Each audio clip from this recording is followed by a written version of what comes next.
If you want to look in the chat, there is a handout for today if you want to open that up, and it has some little teaser questions. So we're going to try to see who can figure out where you would go to get answers to these questions. And also the names of all of our speakers, and there's some links to websites that may be helpful for you in the future when you're trying to find some information, as well as a link to our feedback form. And I think, Jessica, we in a few minutes, once our speakers begin, we were going to switch the chat over so only the host can see it. So if you do have a question for one of our speakers, you can type that in and it can be a little more anonymous. Not everyone has to see what you're typing, and then we can try to help figure out who can best answer those questions for you. But before that happens, I want to make sure everyone has a chance to open up that document, the handout if you want, and also get to the link to the feedback form. And I will begin by thanking all of you for staying on or joining us now, and especially thank you and welcome our speakers today who are going to help us figure out the best way that we can advocate as parents.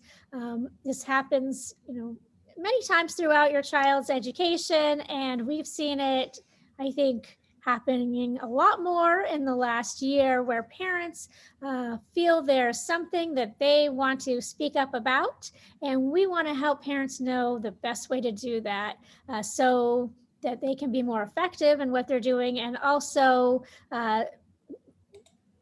we can stay positive and support each other, because we know that we all share the same goal. We want what's best for the student. It's important to keep that in mind, that just because we're advocating, it does not have to be adversarial. We want to be able to get and give information as the best way that we can. So we are going to find out today a little bit more about how this works in Arizona, where decisions are made, and the best place to start if you have a question or an issue having to do with your child's education or the education system. So we're going to start out today, and I'm going to introduce someone who was with us in the fall talking about how to be an education voter, and we're going to follow up on that and talk about, now that we're not doing just an election, but all the rest of the year, what it is you need to know about education and education decisions. So we'd like to welcome back our good friend, Donna Davis. She is the senior community engagement manager with Expect More Arizona. And I will turn this over to Donna. Thank you. Thanks, Julie. Can you hear me? Yes. That always seems to be the first question you have to ask in a Zoom call. So can I share my screen? Yes, go ahead. Okay.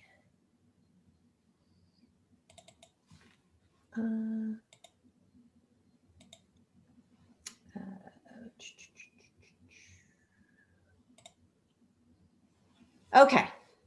Can everybody see this? Okay, I'm gonna start off. I know that when you work for a nonprofit, you're almost required to start off by talking a little bit about where you work. So I do work at Expect More Arizona, and our goal is to bring Arizona communities and citizens together to create positive change in education. I've been there since the organization started, so I'm in my 12th year. We believe that an excellent education for every student, every step of the way, is necessary for our state to succeed, because education affects a lot of things in our state. It affects our public health, it affects our social safety nets, and it affects crime rates. In addition, it's an economic driver. We get the best return on investment from investing in early education, which this state hasn't done a very good job of, although there's a bill in the legislature this time to make up some funds that were lost from a federal preschool development grant. And we know that students who don't graduate lose a lot of money over their lifetimes. So I know that the reason you guys some of the concerns that you have to do with COVID. So I wanted to let you know what we've been saying about the impact of COVID. There has been some learning loss. We don't know the extent of that yet. Achievement or opportunity gaps will likely widen. And then the well-being of students and families and teachers is really important. And so, students and teachers and parents being isolated at home has caused a lot of issues. People have lost their jobs, which means food insecurity and housing insecurity. Students are more isolated, there's trauma. And unfortunately, the students are home, so nobody else is seeing them. And therefore, people don't, the community doesn't know, teachers don't know what's going on with students because they don't physically see them every day. We've done a teacher survey, the personnel association, the Education Personnel Association has done a survey over the last few years of teachers and to determine our teacher shortages. And we started the year with 1,700 vacancies. 750 teachers left their jobs at the start of the school year. We have dropped student enrollment, and that has been in the news a lot lately. And our access to technology has increased. But I can tell you, because I serve Mojave, La Paz, Gila, Graham, Greenlee, Pinal, and the western half of Maricopa, that our rural school districts are really suffering in the area of technology. I have a lot of school districts that have absolutely no connection to the internet. And that is a huge issue when we're doing online learning in most cases. A lot of our early education programs had to close.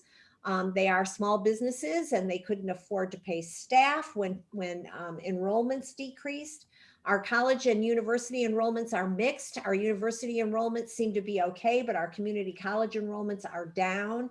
And the discrepancies between the haves and the have-nots has just grown wider. But there are some silver linings. Parents have been given a window into their child's education. And then we've had some major wins from our universities as far as COVID is concerned. So before I start the meat of this presentation, I have to tell you that in Julie's questions, she asked me to, talk about the role of several different entities in our state. And so the first place I started was the Arizona Department of Education. And when I went in there, they already had this great presentation about education governance in Arizona. So a lot of these slides I took from that presentation. Most of these slides I took from that presentation. So this kind of gives you the overview of education governance. There's stuff that happens at the federal government that affects our state. There's, of course, a lot of stuff that happens at the state level. And then ASBA is going to be talking to you guys about the local level stuff, which is actually the most impactful. So at the federal level, they're the ones that give the states their Title I funding and their special education funding through the Individuals with Disabilities Act and the Title I of the Every Student Succeeds Act. They maintain a federal Office of Indian Education. They enforce federal regulations about privacy and civil rights, like student health information and discrimination. They establish policies about federal financial aid and distribute federal funds to the states contingent on requirements met by the states. And then they are the administrative body that establishes policies, administers, and coordinates most federal assistance to education. I know in the last few years that there has been a lot of controversy over the person who was confirmed to head the U.S. Department of Education, Miss Betsy DeVos. And there were some things that happened, with education during the last administration that people were concerned about. So the best way to connect with them is probably through your senators, although you can connect with your congressman as well. Connect by email or phone and let them know how you're feeling about some of the federal issues.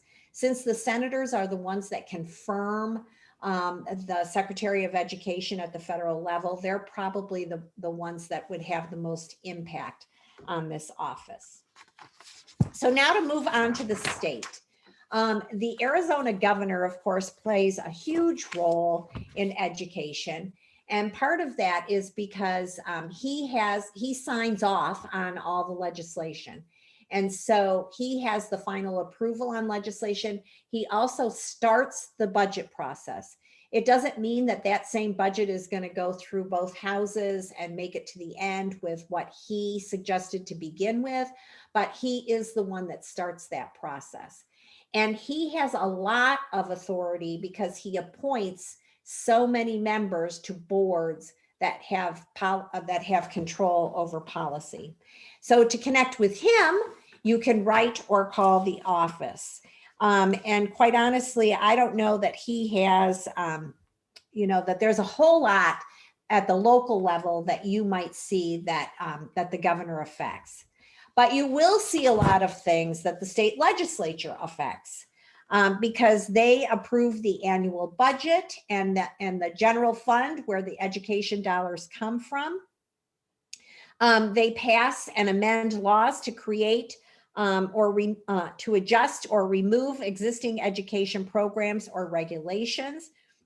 And every year there's a lot of those, and ASBA will talk to you guys about that. We also follow legislation and send out legislative updates every Friday. And encourage people to comment on them. The best way to connect with your legislators are to go through RTS, the Request to Speak system. And this legislative system, of course, has been very interesting because you can't really walk into the Senate building right now. You can into the House of Representatives. But, to be part of the Request to Speak system, you have to go down to the legislature to activate your account. And in years past, I have been the one from our organization that when people ask us to sign them up for an RTS account, I go down and input them into the system to activate their account. Well, at the beginning of this legislative season, you couldn't get in to do that. And finally, my senator, my own personal senator, at a meeting, I told her that I was really upset because the public had no way to comment and to make their voices known to their legislators.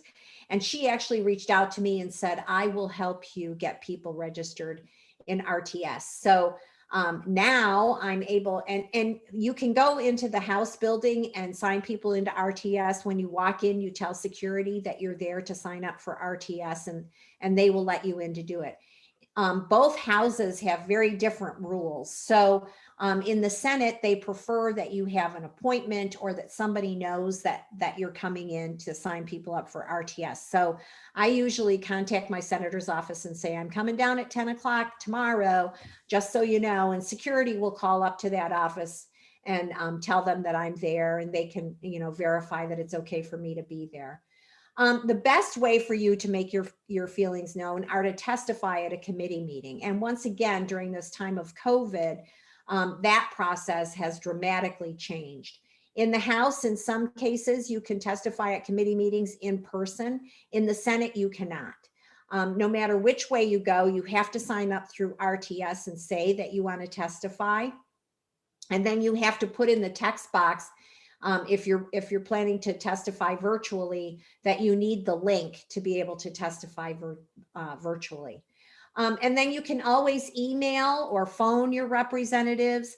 I do know that they pay a lot of attention to RTS. I'm hearing that more and more. And I also know that they don't pay attention to canned emails. So if you email them, you want to compose that email yourself. That's the most impactful.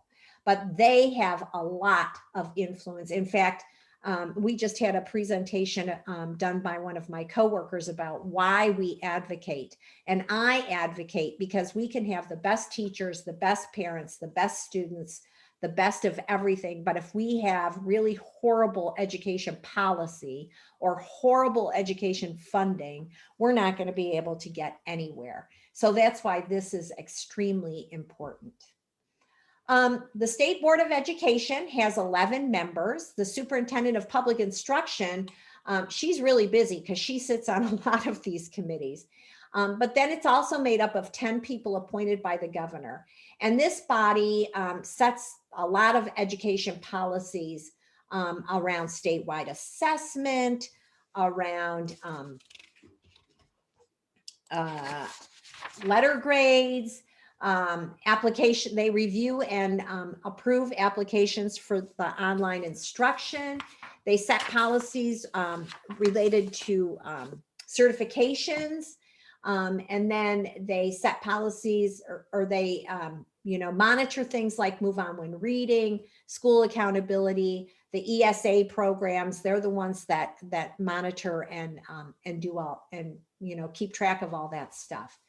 The meeting agendas are posted and you can communicate with members and you can fill out a request to speak at their meetings if you have a concern. So you can go to their website and look up and see what they're discussing. And if you have an issue and something that you want to, talk about, I would urge you to connect with them. I want to go back to the 11 members because there are a lot of members for the 11 members that are confirmed because of the office that they hold. The State Board of Education has to have a community college president, a university president, a superintendent of a high school, a teacher, a superintendent of a charter school, and a county school superintendent. And then the other members are appointed by the governor, and all of them are confirmed by the Senate. So that's important to know. There's also a state board for charter schools, and they do some of the same things that the State Board of Education does. They supervise conduct of the charter schools. They implement rules that have to do with charter schools. They approve applications and grant charters to qualified applicants. They monitor academic performance and fiscal and contractual compliance of charter holders, and they monitor the adherence to the terms and conditions in the charter contract. So that's also an important entity for all of us to know about. ADE is led by the Superintendent of Public Instruction. That position in our state is elected, but in many states that position is appointed. So she is elected just like the governor is elected, just like the legislature is elected, just like your school board members are elected. And it is a little more difficult for elected officials to step on each other's territories, I guess is the way that I would put it, which is why you will see every school doing something different, because every school board is in charge of policies at that school. So while as a state, we would love to see statewide mandates for things, it's difficult to do that because there are so many elected bodies in a state that, have their own constituencies that it's difficult to make those statewide mandates. So the Department of Education, they implement laws passed by the state legislature. They administer and distribute funds to the local education agencies. They administer competitive grant programs. They provide technical assistance to schools. They compile data from schools. And so one of the things that I really want you to take away from this presentation is that the superintendent of public instruction doesn't really have the authority or the capability to create policy. They will suggest policy. They can talk about different policies, but they can't make policy. So when it's election season time and someone is running for this office and they say things like, when I become the superintendent of public instruction, I'm going to get rid of Common Core.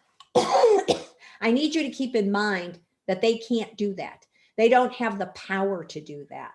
So this is really an administrative position. It's not a policy-making position. And as far as reaching out to them, I'm sure you could reach out to them anytime, but they don't really have a whole lot of policy impact on education because they just carry out the policies. County school superintendents are an interesting concept. I work with them a lot. They're all wonderful people in each county. They don't have any power over school districts. Their main role is to provide education for juveniles that are in detention facilities. They also keep the records for homeschooled students. They appoint, and the major thing that should be of concern to all of us is that they appoint school board members for unfilled positions. So if your school board has a vacant position, the county school superintendent is the one who will appoint someone to that position. So it is critical for you to reach out to them if you have a certain person you're advocating for to be part of the school board.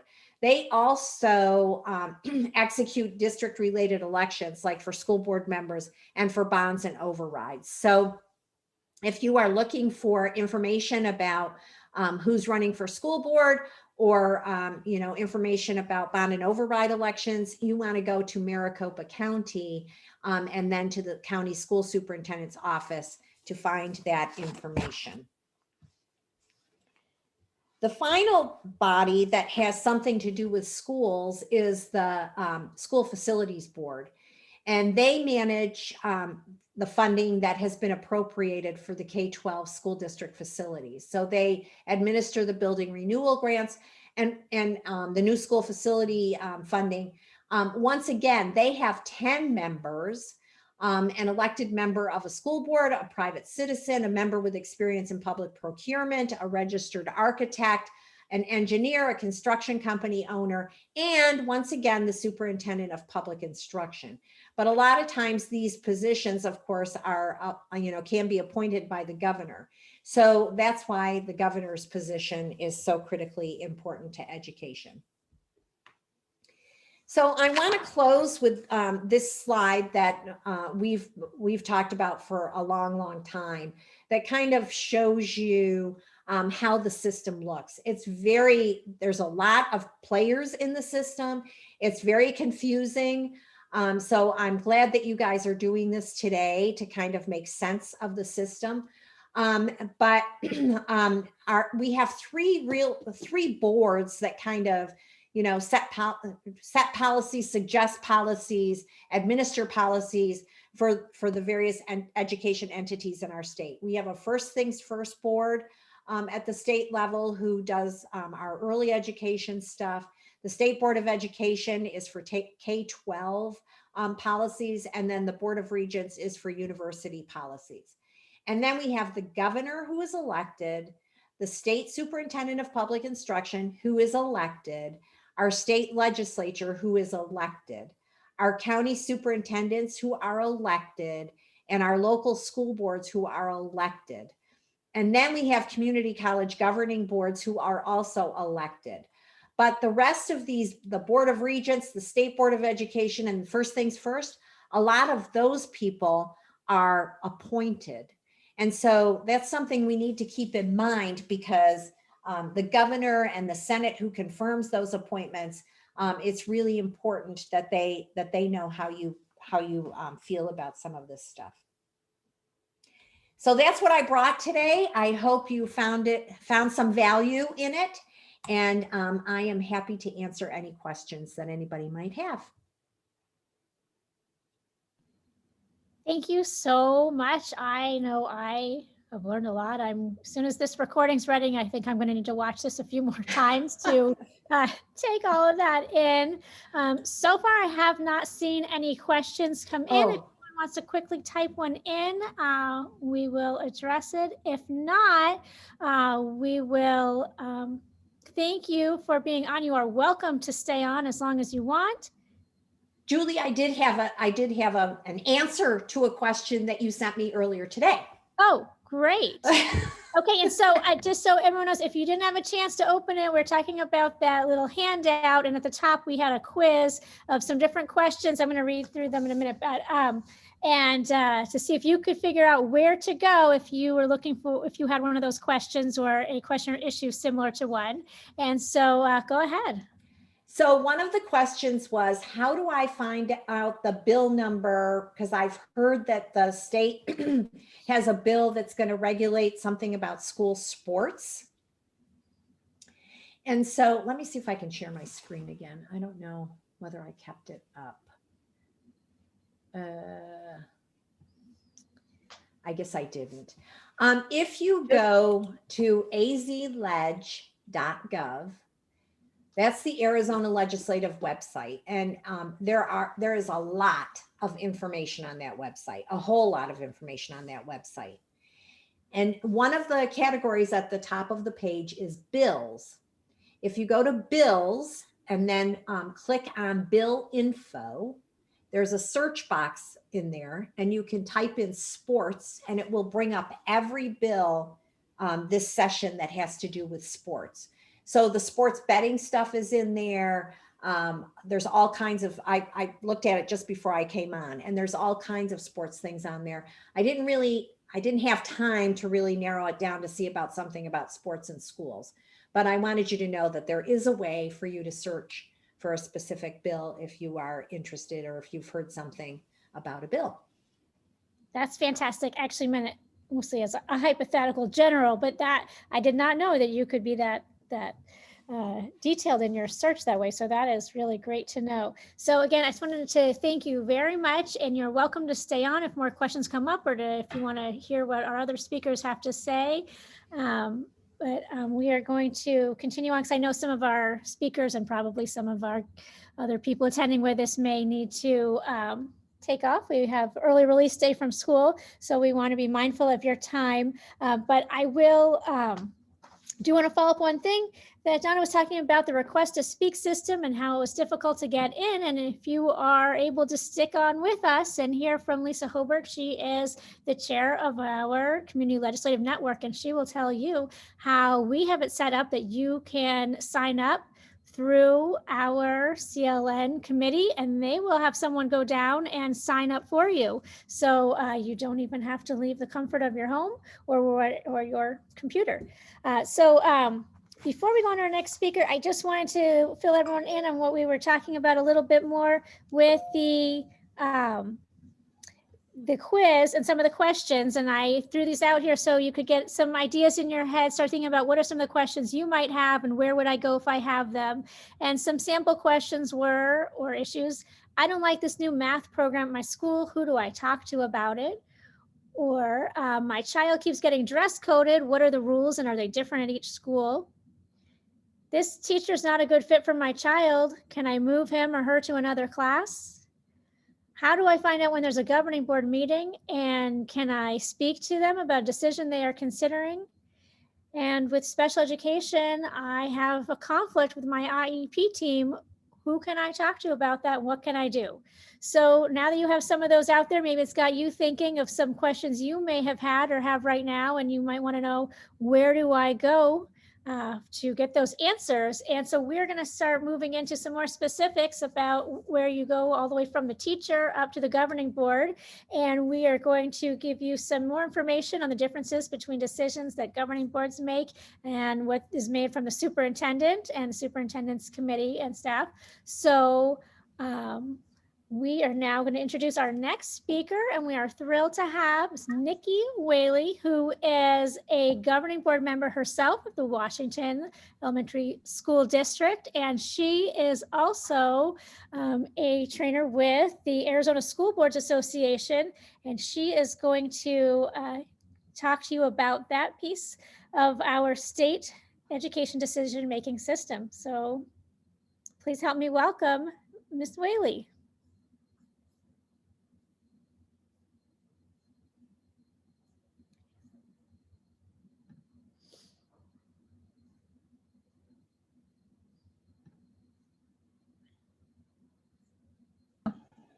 Okay, I was having a little mouse problem in terms of trying to get my unmute button.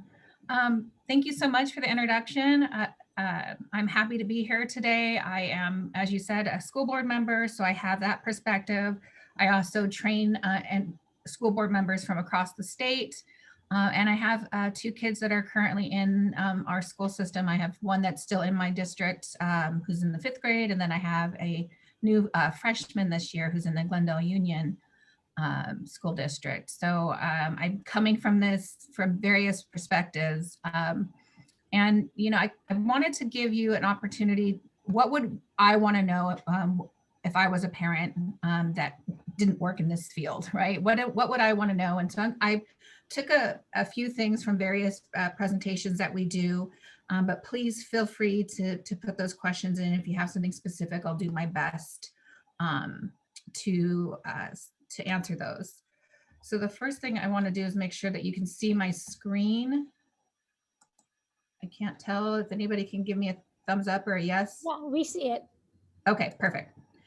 So ASBA is, first of all, we are a membership association. Our members are the school districts of the state. All, I think it's like 215 public school districts are part of our network. Our vision is to have the best schools in every community, and we do that through cultivating excellence in our locally governed school districts. So the way that we do that is we support our school districts by providing training and leadership development. Our boards are a representative of their community, ideally, and so they may not have a background in education, and that's by design. School boards are supposed to be a mix of people from our community, so not everybody is going to have a background in education or policy or anything like that. So our job is to provide the training and leadership development they need to get up to speed on fulfilling their role. We also represent and advocate for the needs of our members at the legislature. So we have a policy arm that will support bills that we believe are going to support our public educators and our public schools.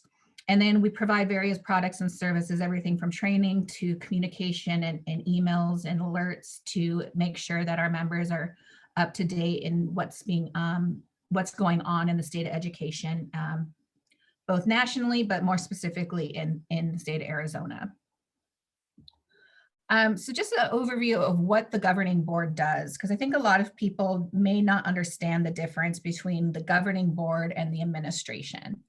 So the first thing to understand is that the governing board is the what. They sit on a higher level. So their responsibility is to oversee the entire system. They set the beliefs and the visions and the priorities of the district. So they're part of that conversation around the strategic plan and what is it that we want for our students in our community? What is it that we want to see our education system accomplish? And then they support that with structure through policy, budget, and oversight of the administrator.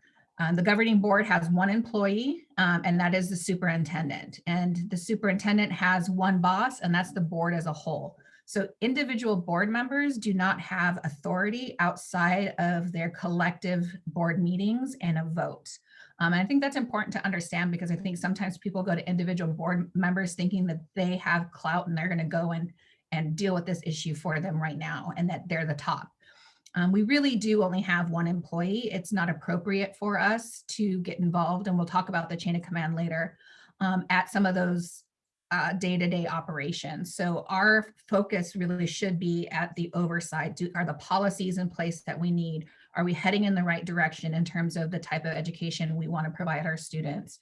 Are we budgeting and aligning that to what our goals are?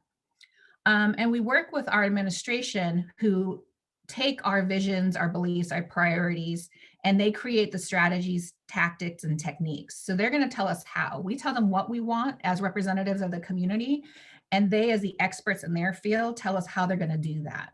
And we provide insight, but we also are responsible for directly saying. So when you get down to what books should people read and how many hours they should spend on each thing, that's where we start to get away from the role of the governing board, and that's more of an administrative role.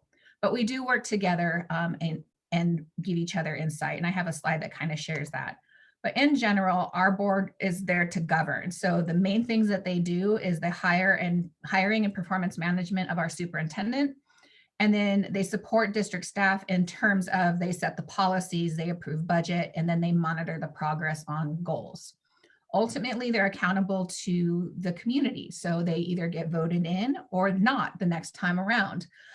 It's important to pause here and say that ASBA is not an authority or an oversight body of school boards.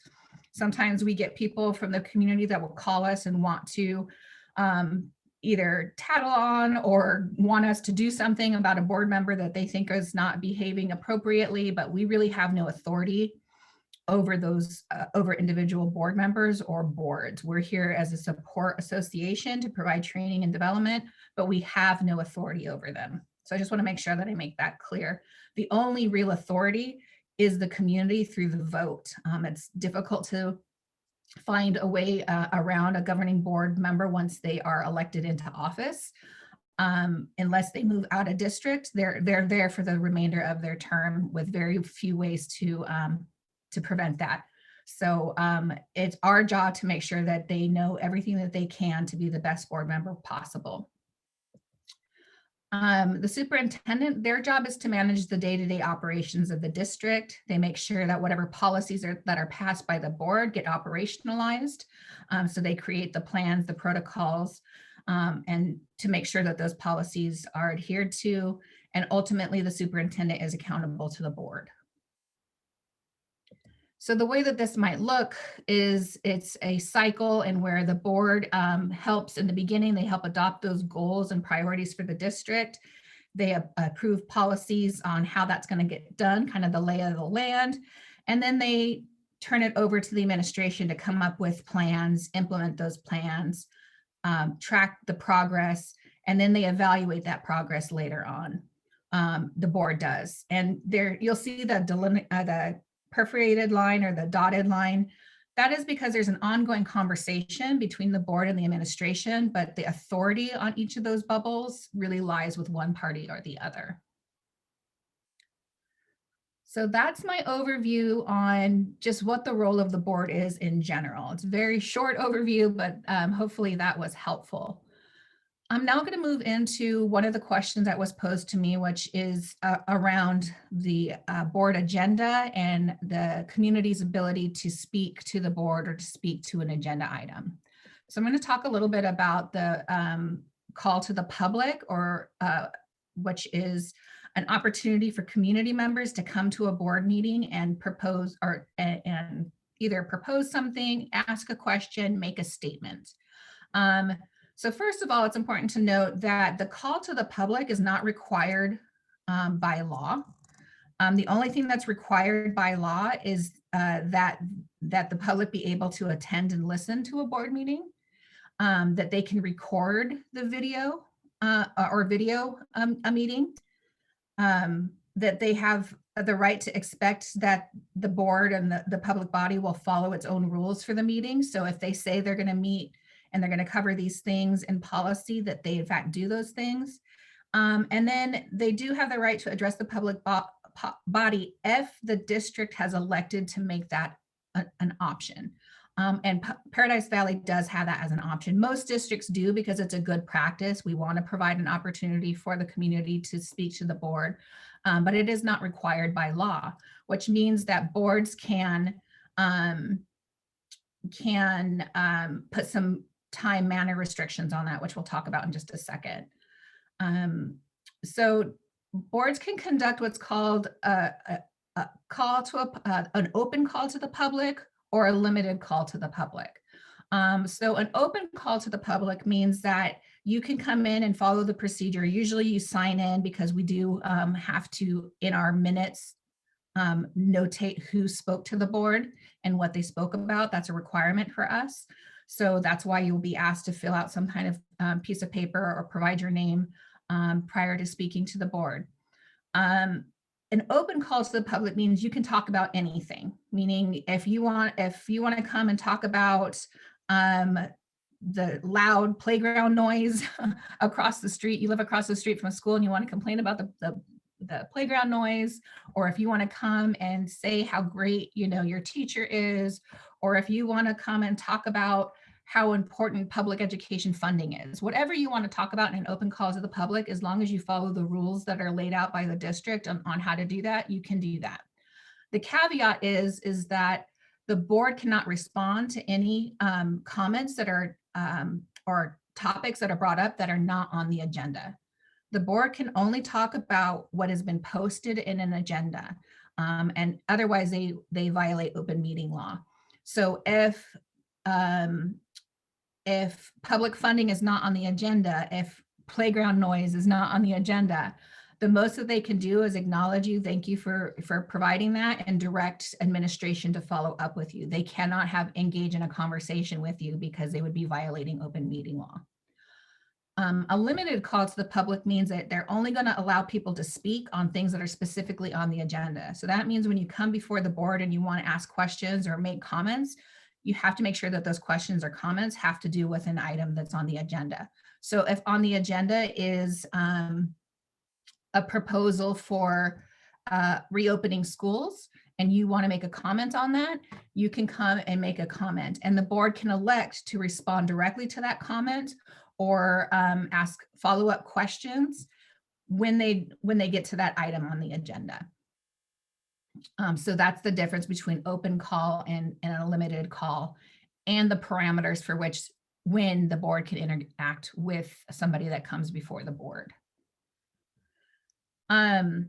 So governing boards in their policy on call to the public can limit how long somebody can speak. The board president in the moment can limit the number or amount of time that is spent on that. So for example, if they have a meeting agenda and they only want to spend 45 minutes on public comment, and there's 300 people that all want to comment, they can create limitations on that. Okay, we're going to allow so many people to talk, or we're going to give everybody 1 minute instead of the normal 3 minutes.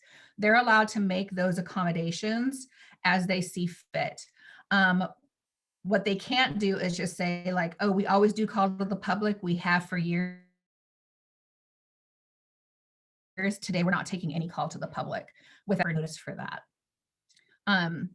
So that's the thing on call to the public. I think a lot of times there was a lot of frustration at times about the community wanting to speak, and some boards were having 5-hour board meetings because they were letting everybody speak. But then we also have to recognize that we're keeping our administrators there, we're keeping our board there.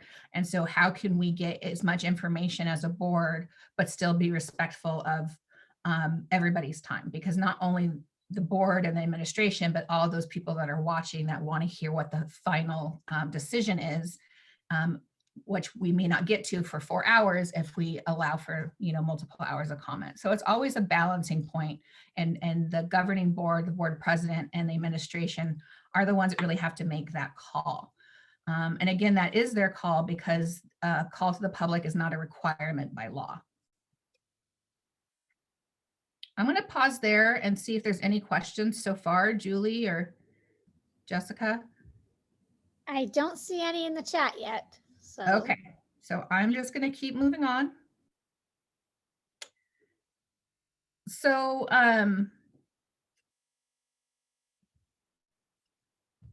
that's the one way that you can have communication with the board. The other way is through, and which most families might try, is through email or a phone call, or you see them in the store and you want to come and you want to talk to them and you have a question. As governing board members, we have an ethical responsibility to uphold policy. So when there comes to concerns and complaints, we have to follow policy on how those are accepted and how they are dealt with. And I'm going to go through Paradise Valley policies in just a moment, but this slide represents kind of the frame of mind of a board member when they're getting public concerns or complaints directly from constituents, parents, staff, etc. These are the things that they have to take into consideration. So ethically, they have to uphold their policy, right? They have to make sure that they're not doing something that's counter to what their policy says as representatives of the district. So they also need to be accountable. So if they are not following their own policy, they're setting a precedent for staff and for other people to see that the policies don't apply to them. They also have to be equitable. When we're inconsistent with the application of our policies, we create this inequitable environment. And we see it in terms of who has the most resources, wherewithal, or feels empowered to search up the board member's email, write an email, write a call, or call them and ask for something for their student. If we as board members only listen to the few people that know how to get a hold of us directly, and we take that and we jump kind of the process for those individuals, but everybody else has to adhere to the process, or don't get that level of access to the board members, then that's not really equitable. If, say, this handful of parents have direct access to us, but this group of parents don't. So we have to be very careful not to let those other people kind of jump the queue or the process, and also not take the few people that reach out to us directly as 100% representative of our entire district. So we have to balance that. And then there's also legal issues that we need to consider, because especially when it comes to staffing issues or issues related to IEPs or questions about a student's education, we are not the people that know all the rules and regulations around that. And we don't want to put ourselves in a position of saying or doing something that's going to put the district in jeopardy. And so it's really our responsibility to make sure that those answers are answered correctly. And if it's something that's ultimately going to come before the board, so say, for example, a termination of a staff person, if the board gets involved at the lower level when that issue is being discussed and deliberated, and it does get to the point where the board has to make a decision, if we were already involved in that discussion down here, we would be impartial, and we may have to recuse ourselves from participating from that final decision. And so that's why it's also important for us to not get too involved in some of those things, because it would prohibit us from doing our role once it got to us. So let's talk about some of the policies. And I'm going to actually put in the chat, if I can figure out where my mouse is. I'm going to put in the chat access to, I don't see the chat. Oh, there it is. This is the policy manual. Ooh, it's not showing up. I'll put it in the chat in a second, but ASBA hosts what's called Policy Bridge. As I said before, we provide policy, model policy for districts. Districts then review that policy. If they want to make changes to that policy, they can, so long as they don't counter anything that's law. And then those become the district's policies. We host those on a thing called Policy Bridge. So we have all of Paradise Valley policies on there. And if you go to the district and you find a policy link, it'll link you to our Policy Bridge. So I will add that to the chat. So that's where these policies are found. We do compliance policies. So what that means is these policies aren't things that ASBA just made up. We take all of the decisions that come down from the federal government, state government, local government, anything that might impact schools. We keep an eye on those things, and we monitor those things so that we can update our policies for school districts. No, it's still not being posted. So that they are always up to date, which means that sometimes we have to create policies, not because we like them or don't like them, but because that's what the law is, and we need to support our districts to make sure that they're compliant with law. So I just give you that caveat because I think sometimes people don't understand that governing board, while they do approve policies, there are some policies that they have little control over in terms of modifying. But this is one of the policies I want to talk about, which is staff grievances, and it's very similar to other ones. But basically what this says, you can read on the board, is that the governing board authorizes the superintendent to establish a grievance procedure for staff grievances, and that those grievances should be addressed at the lowest level possible. So what that means is if you as a parent have a grievance against a staff person, the first place that you should go is to that staff person. So if you have an issue with the math that your teacher, the math question that was in there, if you have a question about the math curriculum, you should first go to your student's math teacher and talk to them about it. If it goes above that, you can always talk to the school principal. And then above that, it would be the curriculum director, and having a discussion there. But that would be what we would recommend, is that you always start with the first level. If you think about it in your own role, if you work outside the home, or you've worked for people, think about if somebody, a customer or a client, decided that they didn't like something that you were doing. And instead of coming to you directly, they went to your boss's boss and said, Nikki is doing this and that and the other thing, and I really don't like it, and I don't understand it, and I think it's a terrible decision. Without ever giving you an opportunity to explain it, you would feel a little bit knocked down. And if that happened repeatedly over the course of the year, you may find yourself in a position where you just don't, want to work in that organization anymore.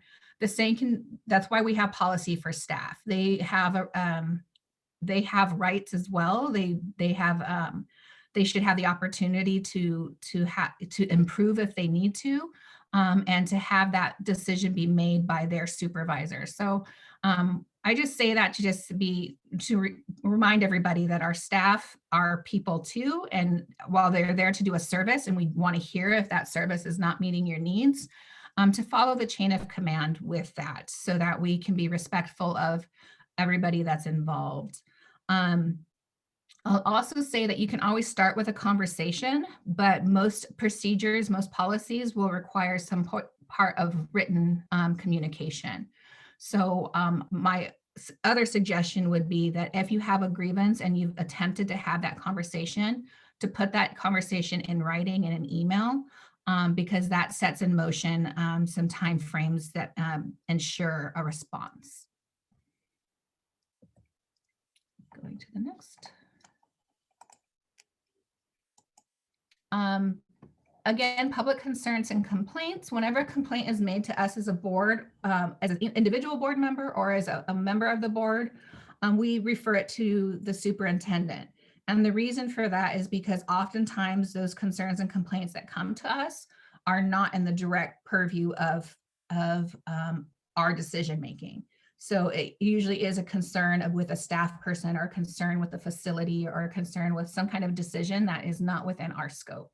So as a practice, you will see that if individuals reach out to board members, that tends to be forwarded along to a superintendent. Different districts have different protocols in terms of, for example, in my district, and I believe the same is true with Paradise Valley, but I don't quote me on that, but our board president is usually the one to respond. So if it goes to the whole board, it's usually, you won't get 5 different responses. You'll get one from the board president or the superintendent.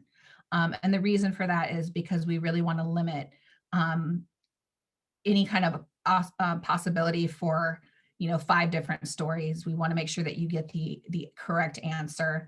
And so that's usually why that is set there. The board will consider citizens' complaints that have not been resolved by the administration, but that has to be, again, in writing, and has to have gone up the chain of command. And the board will not act or consider complaints that have not been explored by the administrative level. So that's where that documentation comes in.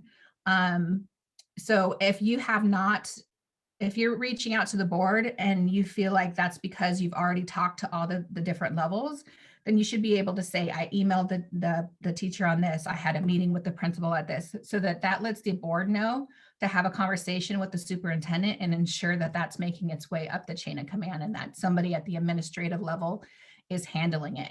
Ultimately, if it's still not resolved, that again can come to the board, but usually that gets resolved at that administrative level. Another important thing to note is we don't take anonymous complaints. That's by policy. So what that means is I, as a board member, if a teacher or a parent comes to me and says, but I don't want you to tell them it was me, I can't move that along. It's, again, not fair. Like, well, what I heard was this. It really doesn't give the administration an opportunity to correct it. And it's not really a fair process for our staff. So as a policy, we don't take anonymous complaints. So if you want to bring it to the board's attention, you have to be prepared to have your information shared with administration so that they can work with you on whatever your issue is, whether it's with regard to your student or with regard to a practice or policy of the district. And these are mostly repeats of the same process. Concerns about personnel has its own policy. You know, we have a responsibility, not just as a board, but as administrators, that when there's a concern or complaint about a personnel, that they do an investigation, and that until we have, you know, done that investigation, that we don't make any judgments or make any moves until we have that, because then we put ourselves in the position of if we make statements like, I can't believe that teacher did that, like that's horrible, I'm going to make sure that I move this along to the superintendent. We've already assumed the guilt or the wrong of the staff person without giving them due process, and that can put us into some situations.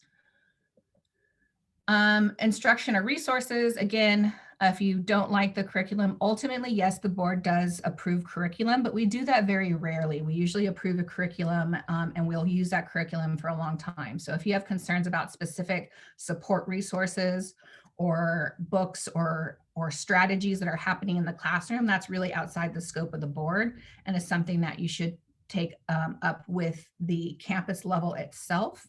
But ultimately that would probably go up to the district. And we do have usually there's an assistant superintendent of curriculum and instruction. But again, that goes up the chain of command, and they will also have asked whether or not this was addressed at the lowest level first.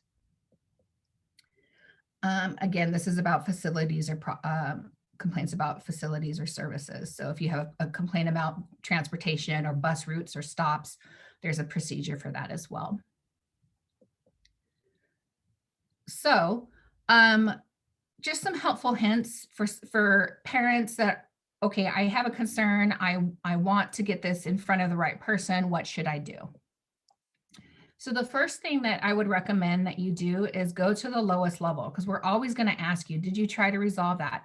Kind of like we do with ourselves as parents. I know when my kids have an issue and they want to run to me and have me solve it for them, the first thing I ask is, well, did you guys try to work it out together? Did you talk to one another? Or are you just coming and complaining to me? And hopefully they can resolve that. That builds good communication, and it builds a relationship between the two of them.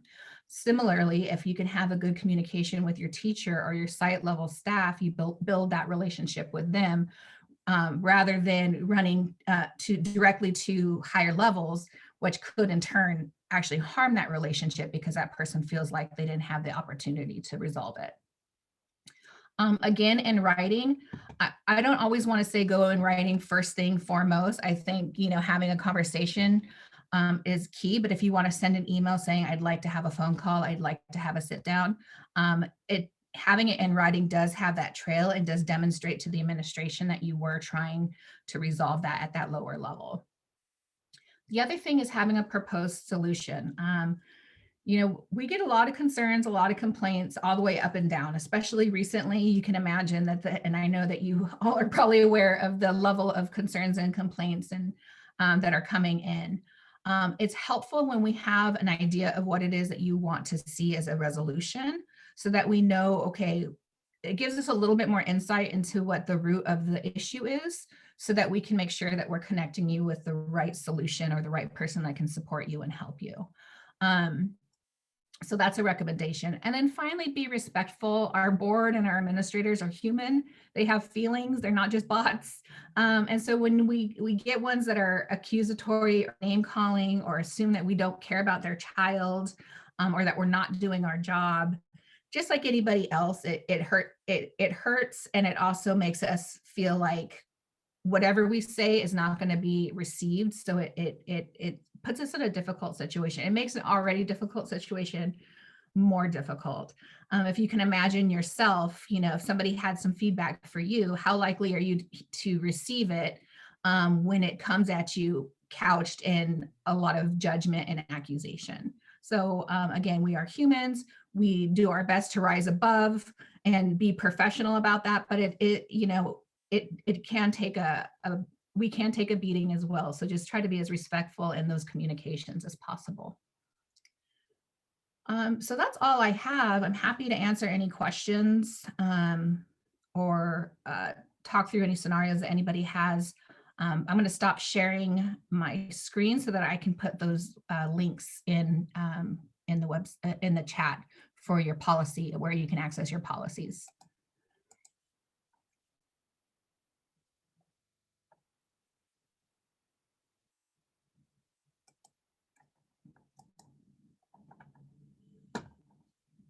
I don't hear anybody else. Okay. Thank you, Nikki. I think we just had a little bit of transition, but there you are, Julie. Looks like you were able to unmute. That was so informative. Yes, thank you. That was amazing. Sorry, someone got knocked off and came back on and they were the host and then I couldn't unmute, but it looks like we're back. And I really cannot thank you enough for that fantastic presentation. And we're going to want to try to get some of those slides and information from you to continue to share. Though I'm going to quickly move on because we have some administrators here from the district and I know some have to get to a meeting and I want to introduce them. So I will move right on to that. And if you have questions again or anything else you want to put in the chat, we would love to hear that.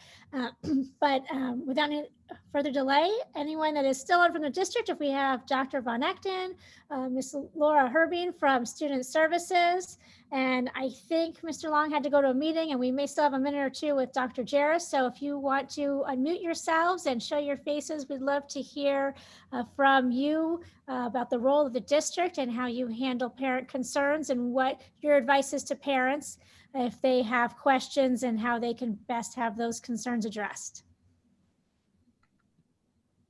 Sure. Good morning, everyone. It's nice to see you all. Julie, what are we looking at in terms of time frame here?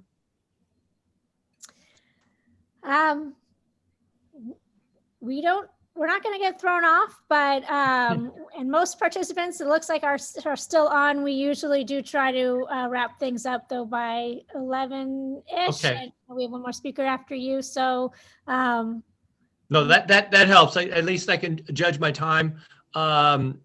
Okay, I might be a little Zoom challenged. I'm a Google Meet kind of person, but let me see if I can share my screen here quickly. Okay,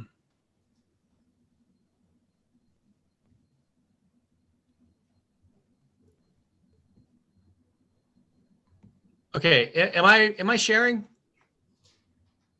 No, you're not. Okay, I told you I'm a little Zoom challenged here.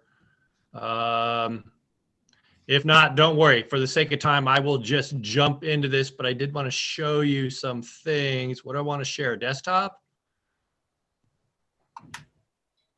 When you go to share screen, you should be able to see the other screens that are available to click on.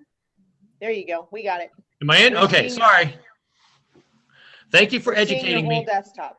Okay, so you should see I just prepared one simple slide with kind of a summary of the things that I was asked to possibly speak to. And let me tell you that Donna and Nikki, our two previous presenters, were fantastic. And frankly, Nikki did a great job of sharing our first thing when it comes to effective communication. She spoke so well to that. And I will just reiterate again, always direct your concern to the most immediate level, whether it's parent to teacher or coach, or if that's parent to principal and athletic director. And sure, you're welcome to email folks. I would encourage that, but also know, I think a phone call really bodes well.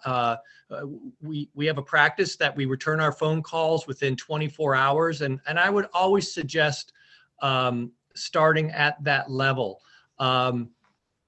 It's the best way, and you can usually take care of a lot of your issues right away at that level. Now, of course, if you don't feel you are getting anywhere, ratchet that up to the principal, and if not effective there, you certainly can call the assistant superintendent's office or my own office for some direction and some help how to do that. Nikki also spoke to about public concerns and complaint. part of that, we have that shared within our parent-student handbook. And I was going to show you that is accessible. Let me see if I can get there now.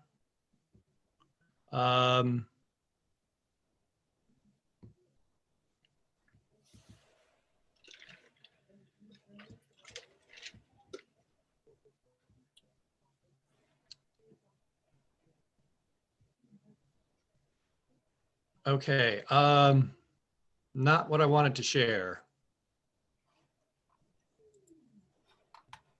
Okay, you should be seeing, do you see the parent-student handbook? Yes. Okay, perfect, thank you. Okay, if I would encourage everyone to take a look at this and become familiar. It's a really helpful tool. And just for some background, this document is updated annually, and we do that through a call for committee, which includes then district administrators, teachers, principals, support staff, and parents. And we go through a process of updating it. And I'm just going to kind of scroll through this, and you can just kind of see just through that table of contents, there is an incredible amount of information there. But back to when we talk about concerns, public concerns, on page 17, as I scroll down here, if you needed to have some help, now we still use the dated language. It's called parent concern procedure because last year that's what it was. And then as ASBA updated policy, it has now become known as public concern. But when you have that, if you look at that, it will guide you through the entire process. And we have two broad categories. There are general concerns. So it's, for instance, I have a concern about a grading procedure. I have a concern about eligibility for my student, these kind of things. There is a process here. And of course, the first step is we're going to encourage you to meet with that coach, with that teacher, with that principal. But bottom line, and I know this looks like a lot of steps to go through, but the point is, if in the end it's just not working out, this dictates a process then that you can put your concern in writing. And then with that, now we've formalized it so that you can expect a written response, and you can expect a written response within a stipulated amount of days. You know, we always hope that it never elevates to this level, but sometimes we just can't come to an agreement on something, and this is the process we might have to do. There could be a professional conduct concern. You know, I'm concerned about something that was said in the classroom. I don't like the way this particular teacher or coach handled a situation and emotionally upset my child. When you meet with that administrator and it's determined that this is a professional concern, it kind of goes down a little bit more of a different step. This becomes a personnel matter. We will take the information, we will deal with it from a personnel level, and you probably will not hear anything back with specifics other than to know it has been dealt with appropriately and the matter has been addressed. I think sometimes parents get a little frustrated with that, but realize that there are protections that we have with that. Sometimes I hear from parents, well, you know, I just don't want to speak to that coach, that teacher. I'm fearful of retaliation. Are you seeing now GBEA staff ethics? I hope so. So this would be the things that if you had a concern about the professionalism of a teacher, a coach, a administrator, whoever that school employee may be, these are the different items that could come under the guise of professionalism. And realize that when you look at their letter C, it's clear, you know, retaliation is not allowable. And if that's brought to our attention or is evident, it will be dealt with also. So I really kind of ratcheted things up from going from that simple phone call to, wow, here you go. But again, for the sake of time, I just want to let you know that these pieces are available. They are within the parent-student handbook.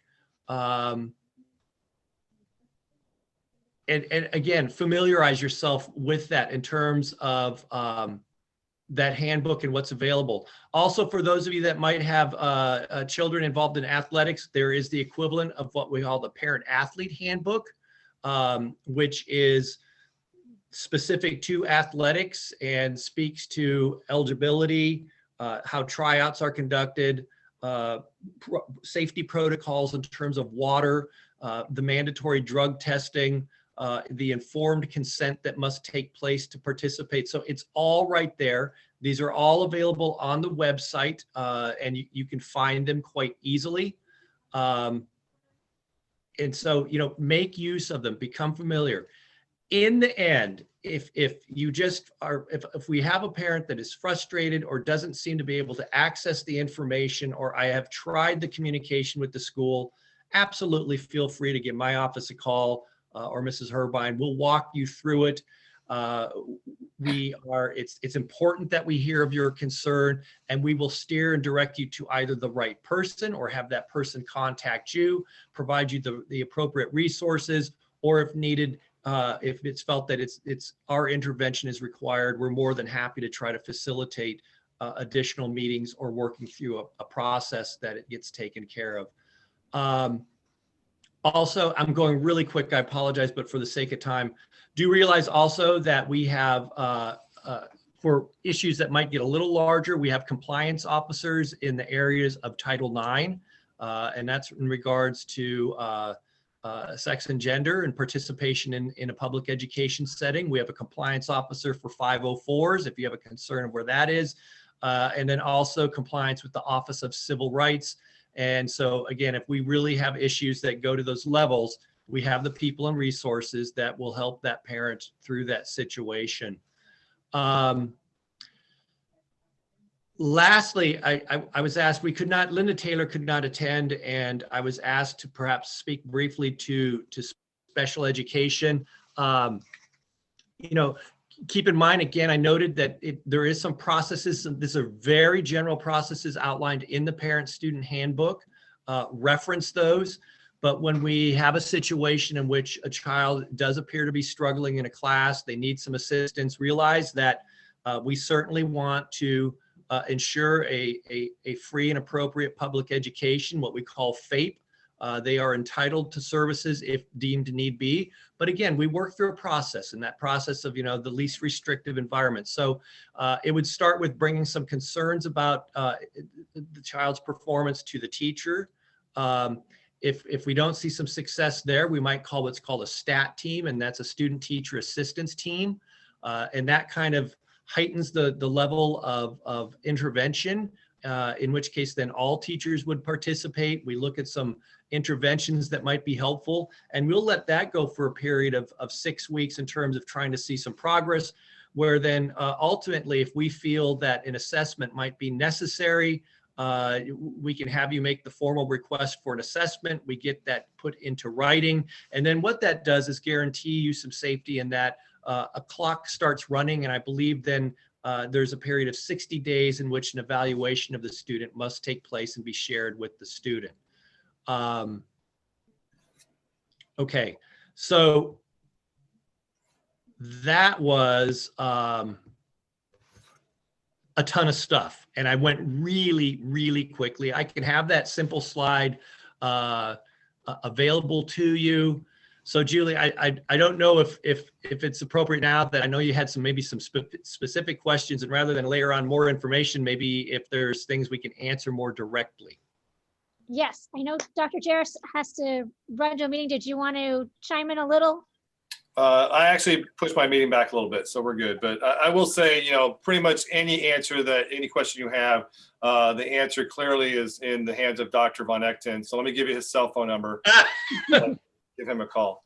So, no, I would just repeat, what we've heard from different people here. Our mission, our preferred process is that, we get questions answered at the lowest level where it's appropriate. You may have a question about our curriculum, and that may be a curricular question, or it may be about the teacher's application of it. And so, instead of going right to Dr. Corson, it would make sense to ask the question of the teacher and get a sense of understanding of what the teacher's perspective or lens is with regard to the curriculum, or how he or she is applying it. And then, that then can maybe generate some better questions at a higher level if you're sensing that it's really a, kind of a curricular question. So, we do encourage that because there are so many decisions that are made at the school level that can influence really the answer to your question and what your question might end up being. So as Dr. Von Echten mentioned, if you're not satisfied, clearly, elevating that up. And,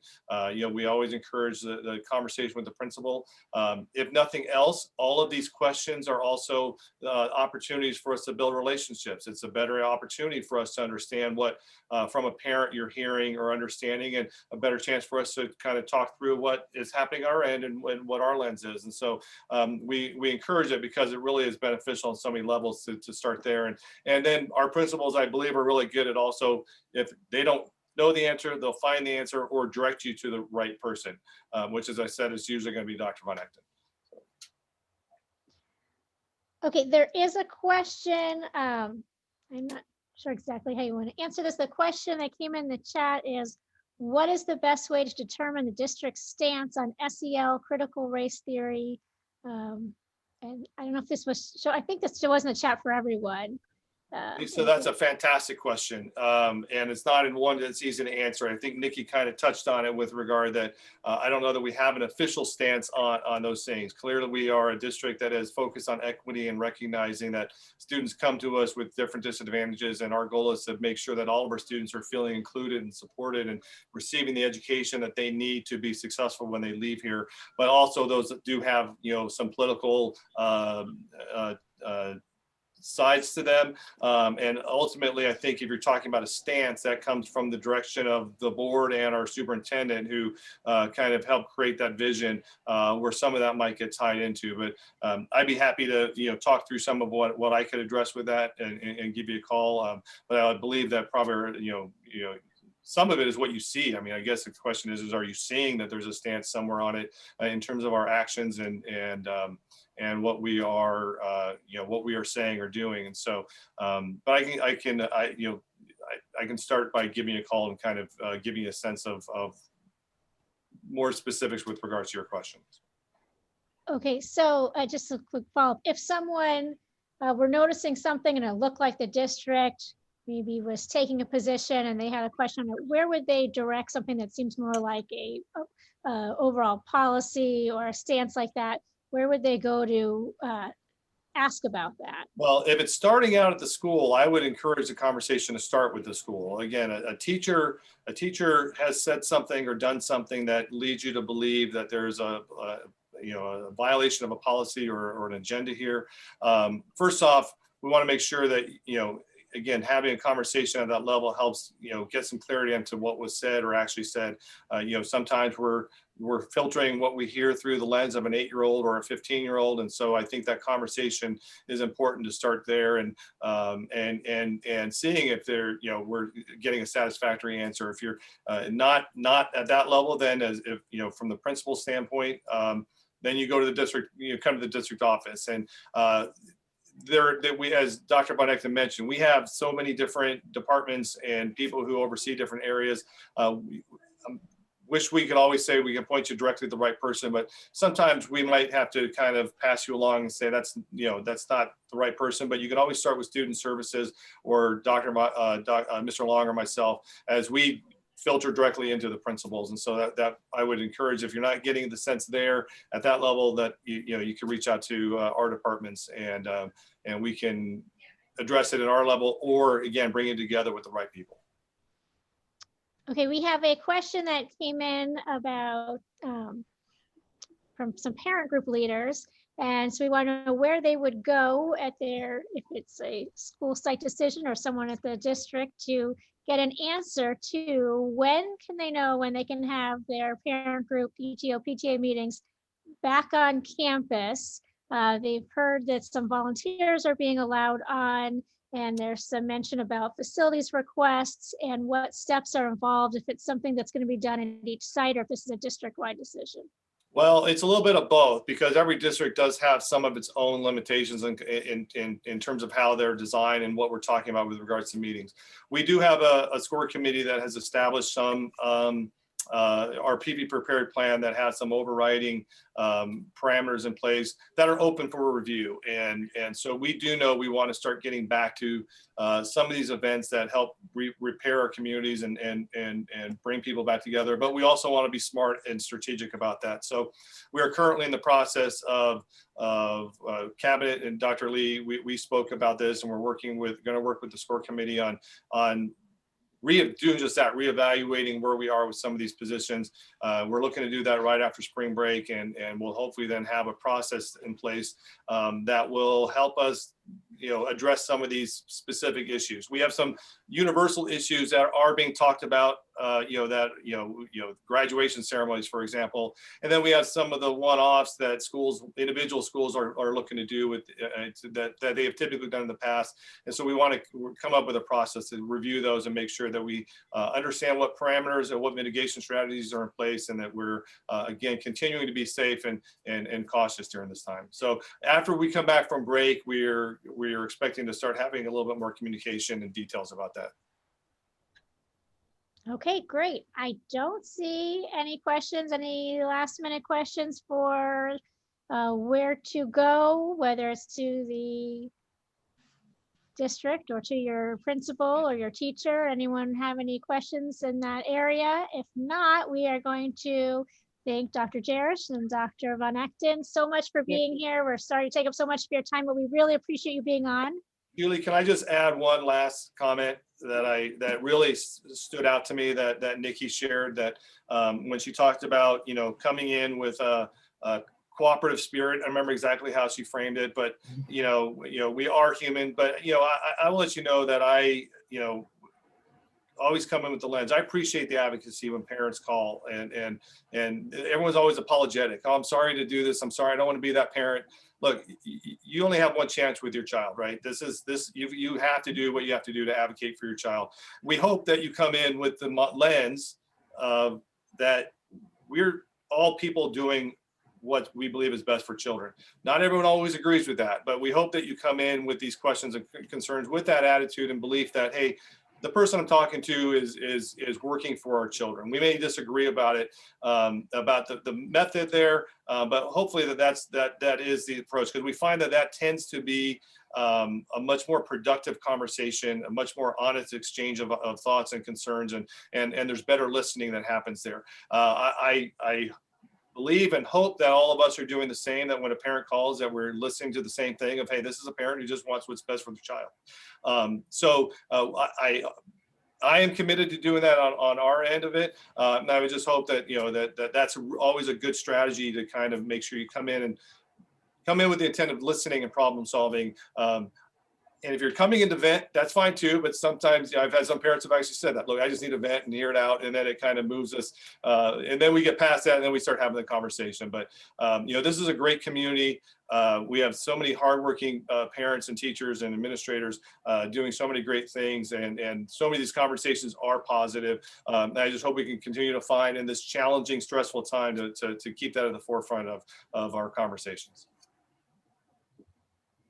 Well, I just can't thank you both enough, and for being here, for having these great attitudes and being welcoming and supportive of our parents and our students and the families and the community. So thank you very much. The links that you put together and shared, we're going to combine those with what we had originally and anything else that comes in today, so that we can get all of this information out to our parents so they can get the answers they need and do their best to advocate when they need to.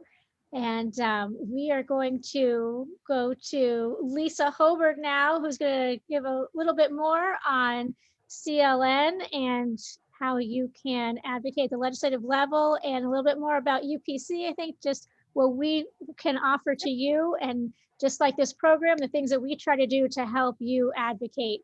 So I will turn it over to Lisa. Thank you, Lisa. Exactly. Thank you, Julie. Everybody can hear me okay? Yep. Okay, I Yes. lost Julie, so thanks.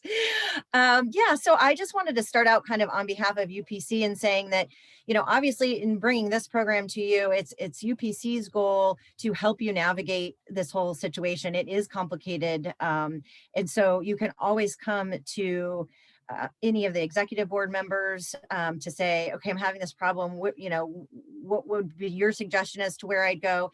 Another great opportunity, as most of you know, at our monthly meetings, you get a great opportunity to have Q&As directly with the superintendent, and typically the entire cabinet is there. So it's another great opportunity where we always want to try to bring as many opportunities for you to solve problems and learn more all the time. So I wanted to just go ahead and bring up the UPC website. So I'm going to share that. I put the link in the chat. And I also wanted to say, outside of just the general programming and general meetings that we bring to you, we have a couple of specific committees that can help you navigate more specific situations, such as our gifted committee. And that, of course, you heard from Melissa, always bringing great programs and resources there. Our more newly, our language immersion committee can definitely help as those programs are getting started, and so on and so forth. Special education, I think this one is a critical one. And as was brought up, sometimes there's definitely specific, like, I think I want to get my child tested. How do I do that? Or where do I go with this issue? So we have parents that are there to kind of just help you from a peer standpoint as to, oh, I was in that situation, and, you know, I went to the teacher or the principal, and that's what helped. So I'm not as an authority of any sort, but just as kind of a, you know, I've been in your shoes and more of a peer situation. So those are specific UPC committees that can be helpful to you. And then I'll transition to, so CLN, our Community Legislative Network, is actually a superintendent's committee. It's not a United Parent Council committee. And it is made up of a few stakeholders from every single stakeholder group within our district. Of course, teachers, support staff, administrators, community members, governing board representative. And I just happen to be the appointed currently chair of that committee. And as we see the district working so closely with United Parent Council in all kinds of communication standpoint, we're really lucky as a superintendent's committee to be able to work with United Parent Council to have this great resource on their website, to be able to use some of their communication channels to push out information and so forth. So beyond that, basically the schedule of our superintendent's committee runs from the fall, just a couple kind of planning meetings in the fall, and then really kicks into gear over throughout the session, which is typically January through May. And during that time, we take a really deep dive into all the education bills that are coming through, and take positions as to whether we just kind of monitor or neutral, or whether we oppose them, or whether we support them. And ultimately, it's really kind of up to the superintendent to have the final say on those positions. But obviously, the committee is used to be able to offer, you know, all perspectives of whatever policy that bill has to do with. Let's see, what else can I tell you about that? The best way, the committee reports updates to the governing board, usually about 5, 6 times throughout the fall to throughout the school year, I guess you could really say. And so you can always be up to date of the work of the committee through those governing board meetings. From time to time, when the superintendent and chair and full committee has deemed appropriate, we will push information out that says, okay, this is a really big deal. This bill is really going to affect PV schools positively or negatively, and we need you as a community to kind of speak up, to speak to your legislators in one way or another, and we will push out action requests walking you through how to do that. But of course, we also, through these resources, want to empower you to be an advocate for whatever messages it is that it matters to you. So that's why we, like Julie mentioned, make it really easy for you to plug into that request to speak system down at the Capitol. And as Donna mentioned, when you use request to speak, even though it says request to speak, you really can simply be registering a position on a bill that goes into the committee minutes when that bill is being heard in either the House or Senate. It is also the system that if you did wish to testify on that bill, you would have to register that opinion. And as she mentioned, checked to speak to that bill, either virtually or in person at this point in time. But there's also just an opportunity as a citizen to say, and I think there was a question I can maybe mention. I think there was a question that came in like, okay, well, you know, just going on and saying I oppose or support this bill, does it really matter at the end of the day? You know, the committee chair or whatever party's in control of that committee is how the bill's going to, you know, either move forward or not move forward. But I would say, and as Donna mentioned, you will hear directly from legislators time and time again that request to speak system, because they can look at it on a screen, and sometimes like the support position, there'll be hundreds, if not probably pushing thousands of names and organizations signed in to either oppose or support or both. And legislators really do take a look at that. It's food for thought for them. I mean, are they going to vote just because there's more on one side than the other? No, but it's definitely going to be something they take in consideration. And there definitely are times that, you know, people vote a different way than the rest of their party votes. So it's always a good idea to make your opinion known. Which kind of actually takes me, and so I can just say here, there's a proxy form that you can fill out. When you click here, it just gives us authority to go down and sign up for on your behalf for that account. And then there's a little instruction. Once you are signed up, we have instructions on how to register your opinion on that. I'll come back to that. So, but what I would also say is that if you really want to have the biggest impact with your legislators, get to know exactly who are you the constituent of, who represents you, who is your one state senator and your 2 state representatives at our House. Like there's many times where our state representatives don't go to DC, they go down to the state capitol here. Being involved in politics a little bit, I still hear people thinking that our state senators somehow go to DC or somehow can affect federal legislation. But where you live right now, have two representatives and a senator who represent you. We've listed these are the 4 districts that overlap with our school district. And so you can see right here, and you have easy direct contact with their phone number and their email. As Donna had mentioned, those are good ways to connect with them. You can see that many of our representatives, in fact, sit or even chair the education committee in their chamber. And what else do I want to say? Oh, I guess I was starting to say, like, reach out to them and tell them when they're doing good things, or just try to get to know them in ways outside of the biggest effect that you want to have. I think beyond emailing them a custom message and letting them know when you're emailing your own legislators that you in fact are a constituent of theirs, so that you would have the opportunity to either vote to keep them in office or not vote to keep them in office. Building those relationships is really the best way.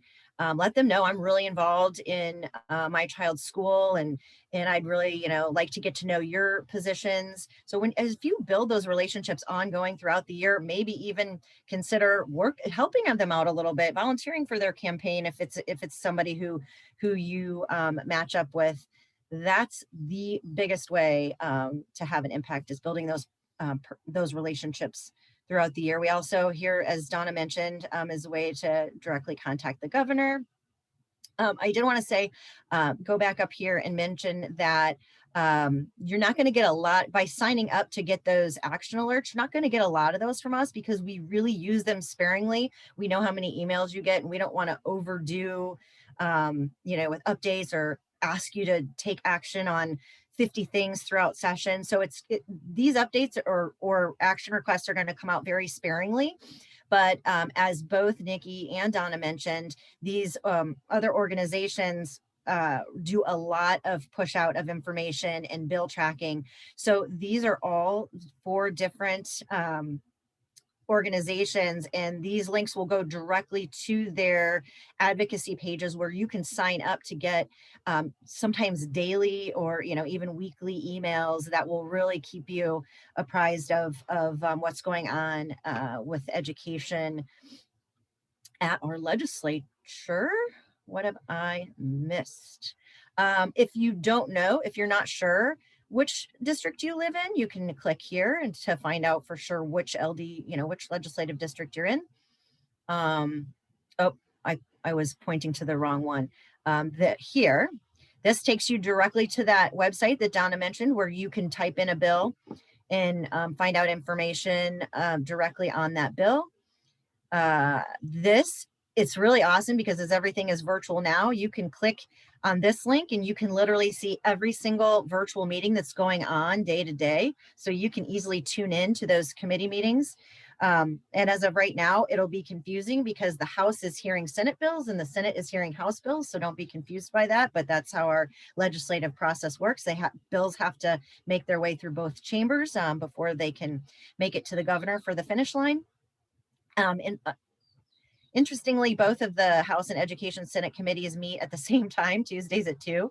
So you kind of just have to flip a coin or have 2 monitors there, I guess. And then here's just, we wanted to make this a one-stop shop. So in other words, we want to take everything you just heard, especially from Donna, and really bring it down to, okay, this is your one-stop shop to legislative advocacy for your legislative district, for our school district. So of course we have a lot of election information during that time of year down here. Here's a way you can directly contact me if you have any questions ever. And boy, maybe a little longer than I expected that it would be, but any questions?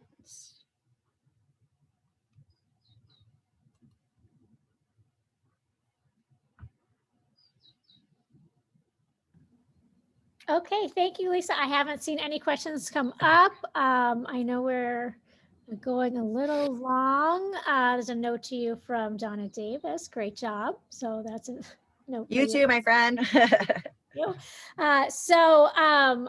think it's about time we're going to turn off the recording and say our goodbyes. So I will figure out how to do that. And